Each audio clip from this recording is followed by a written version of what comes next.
When you think of allies, what do you think of? A partner? Someone who fights with you in battles, who helps you when you're in trouble? Most people typically think of allies in the context of wars. But as a white person, what does it mean to be an ally to your Black peers? You may not see an obvious battle, but the daily lives of Black individuals involve fighting for things that we often take for granted. While posting occasional support for Black lives on Instagram is great, being a true ally goes way beyond that. Being an ally to Black students means challenging injustices on campus and fighting with your Black peers.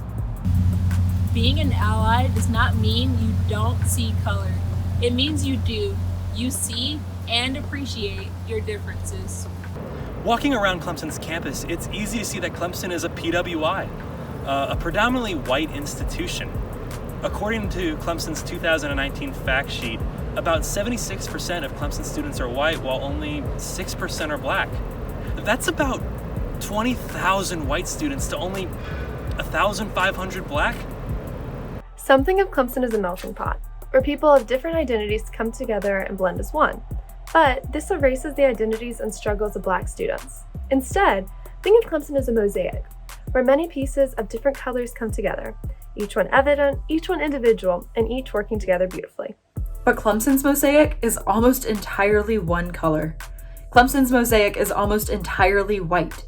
And as white students, it's easy to overlook the racism on campus since we do not experience it ourselves.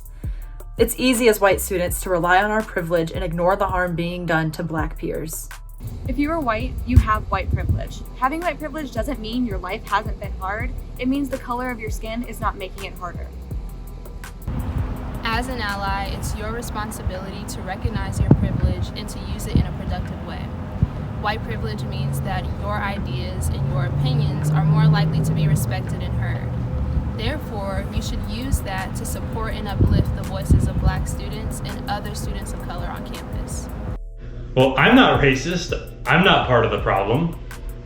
Not being racist is an important start, but it's not enough. In order for progress to be made, you must actively be anti-racist. You must actively stand up against racism and speak out against injustice. If you don't demand change, when does the harm end? Clemson is a great school, but it's not perfect. So what can we, as students, do to begin making progress on Clemson's campus? Assume racism is everywhere, every day, because generally it is. Notice how racism is denied, minimized, and justified. And notice who is doing it. Have you heard racist remarks in class be brushed off by your professor?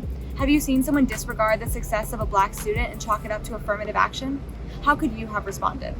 You've probably heard these referred to as microaggressions, but that term removes the blame from the guilty party by making them seem small and insignificant and casual. It's not a microaggression. It's a racist attack. Study the history of racism and how it's evolved. Educate yourself on what has worked to make progress and how you can apply it elsewhere. How can you improve yourself? How can you encourage others to do the same?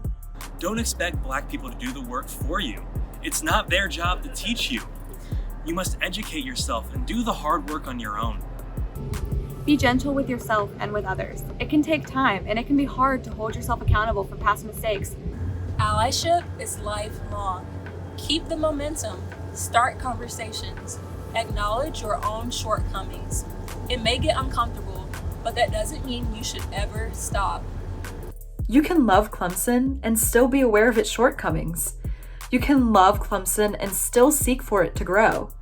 In fact, you should call for improvement so that Clemson can become a place that is truly welcoming and including for all.